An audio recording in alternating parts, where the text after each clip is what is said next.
Finalmente, eu queria só terminar aqui, para ser breve também, com a história das moedas. Eu também recentemente escrevi um artigo. Eu tenho a ligeira impressão que o dólar ainda vai imperar aí por um bom tempo, né? Praticamente 2/3 das reservas mundiais são em dólar. Os Estados Unidos ainda são muito menos que antes, mas ainda são o ator mais relevante em termos de comércio mundial. E eu acho que prova maior é o fato de uma crise no próprio país ali valorizar a sua própria moeda, que é totalmente contrassenso, a contramão. Então, eu acho que ainda por algum tempo, né, pelos meus próximos 5, 10 anos, isso vai continuar. Arranjos de moeda local seriam certamente mais exceções do que regra, né? Então, para não tomar muito tempo, eu fico por aqui. Obrigado. Obrigada.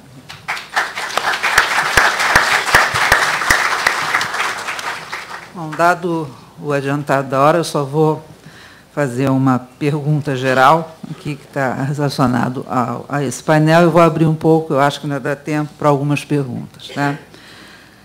É só uma reflexão, né, em função, né, das intervenções que foram extremamente ricas e instigadoras.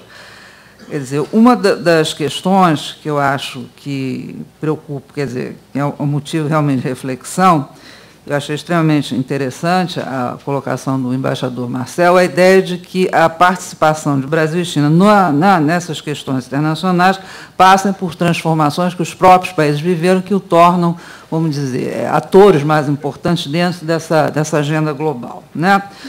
Aí eu teria uma pergunta, quer dizer, primeira, quer dizer, essa transformação, se você pensa, seja no OMC, enfim, das instituições do Bretton Woods, me parece muito difícil que esses países tenham, pelo menos no curto e médio prazo, uma agenda comum suficiente propositiva em termos de mudança dessas instituições. Então, eu diria que quer dizer, eu acho que falta um pouco uma certa reflexão de como você interage esses países emergentes dentro do diálogo com os próprios países ainda desenvolvidos, né? E talvez nesse diálogo também os interesses do Brasil e China não sejam exatamente iguais. Quer dizer, uma coisa simples, eu sou economista, a China é nossa competidora em terceiros mercados, né?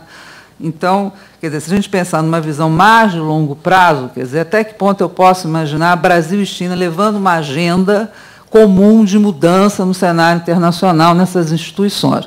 Além do que, me parece que, em alguns temas, a presença do Brasil pode, enfim, o Brasil não pesa muito, ele não faz muita diferença, a gente pensar, não sei em termos de proposições gerais, né, mas numa realidade mais política, né, uma realidade mais econômica. Quer dizer, o Brasil não tem um papel fundamental em termos de sistema financeiro internacional. Dá para pensar numa agenda sem a presença, vamos dizer, do Brasil por enquanto, tá?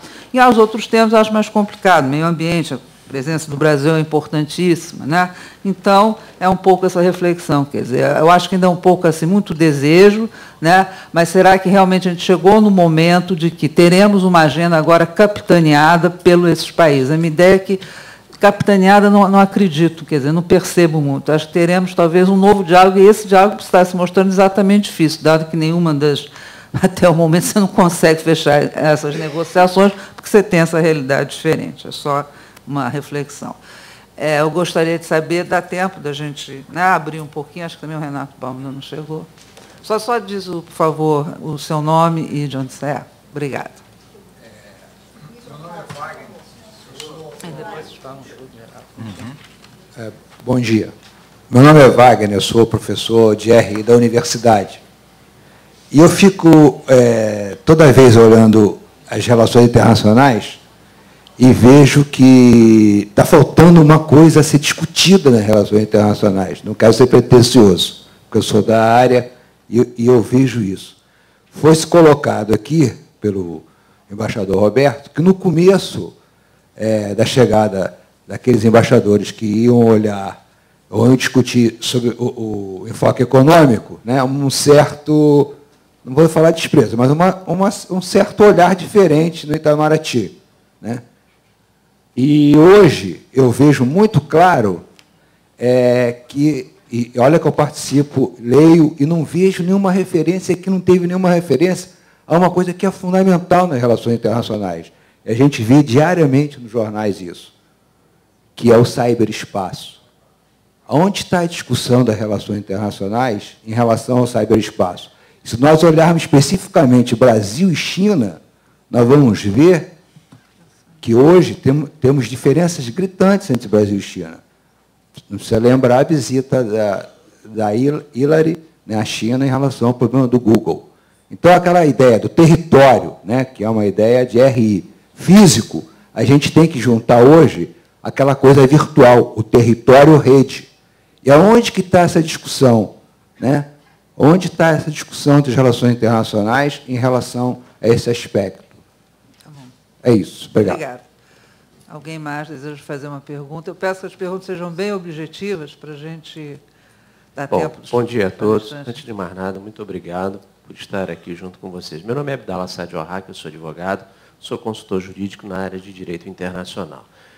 Inicialmente, eu gostaria de também fazer uma referência à atitude do presidente Lula no que diz respeito à sua posição firme junto aos povos do Oriente Médio, de forma clara, firme, tendo que falar não, ainda que com educação, tendo que contrariar. É por aí. Eu acho que não há nada de mal em se negar, em se falar não. Isso é a pura verdade. E com relação... A minha pergunta, na verdade, é dirigida ao embaixador Roberto Abdelnour. Eu só iria fazer uma referência. Eu tenho alguns amigos chineses que, segundo eles, os livros de história na China, impressos na China, eles não contam o Brasil como tendo sido descoberto. Eles sempre disseram que o Brasil sempre existiu, sempre teve povo lá. E se chamava Pindorama, e os nativos eram os tupiniquins, nunca foram descobertos por ninguém, sempre existiram. A minha pergunta é no sentido de um maior esclarecimento, que eu considero assim, tão certo paradoxo, no que diz respeito a essa crise de Tiananmen. Porque me parece que aquilo ali foi um marco, né, na história da China, toda a crise, todo aquele imbróglio, né, que envolveu aquele affair. Muito obrigado, desculpe aí. Obrigada.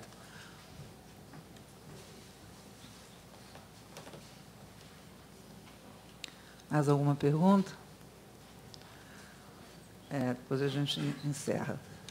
Bom dia, meu nome é Daniel, eu sou do Instituto Nacional de Propriedade Industrial, do INPI. E, bom, a minha pergunta, ela vai no... acho que é para o senhor embaixador Roberto Abdennour. O senhor citou que há uma tradição brasileira, histórica, de trabalhar, de enxergar a governança global de uma forma bem, digamos assim, prioritária. É uma tradição, inclusive, da diplomacia do Brasil privilegiar o multilateralismo, né, nas relações internacionais. O multilateralismo tem um lado bom, né, que é você conseguir transitar em todos os cenários sem, digamos assim, pelo soft power, né, não pelo hard power. Mas também tem um lado complicado, que seria, no caso, de relacionar-se com a China nesse campo multilateral.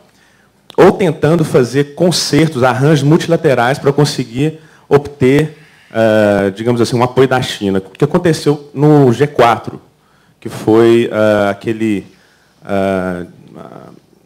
acordo entre Japão, Alemanha, Brasil e Índia, se não me engano, para entrar no Conselho de Segurança. Nessa ocasião, parece que o Brasil foi impedido por causa da China. A China não apoiou o Brasil porque o Japão estava dentro desse grupo. Foi citado pelo senhor. Não seria uma complicação, assim, esse lado multilateral, o Brasil jogar pelo lado multilateral?